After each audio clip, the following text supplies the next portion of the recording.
All right, before I start us off, let me lay some groundwork real quick, okay? So right here, we got me on a first light, right? 8.5 range weapon. And then we got my boy Luxy on an 8 range alloyed katana. Now, first off, what the hell is this? Right? I mean, for what reason does this model, right, this tiny model, end up hitting me from a whole 3 cheeseburgers away? Okay? Now, this is a big issue. I mean, in what universe is this supposed to hit me, right? I don't understand why some medium weapons specifically, I mean, hero swords are a big issue with this, right? Who decided to give them 8 range, right? And if you're gonna give them 8 range, let's make that swing path make a little sense, all right? But anyways, that was a little side rant. The main thing I actually wanted to talk about today is with the Deepwoken hitboxes. So first off, let me show you guys another clip, okay? I know, but just watch this, okay? Okay. Come on again. Look at that, bro. So as you guys saw, just by two-handing my greatsword, I am now the same range as a katana. Meaning I effectively lost 0.5 range just by toggling the stance of my weapon. Now, why is this?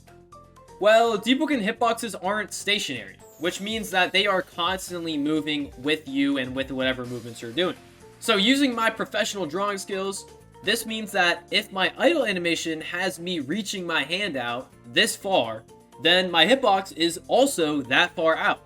So my hitbox is as far as my actual animations or my idle animation. Wow. So for example, this is why a dagger like the Spectral Grasp is #1, or at least one of the #1 daggers in the game right now.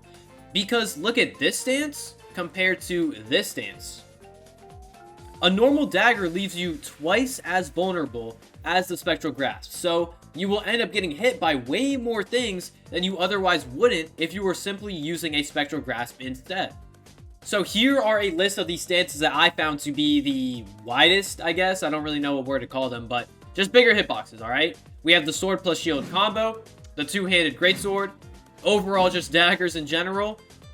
Spears and great cannons have what I found to be some of the biggest hitboxes in the game, at least for the idle animation.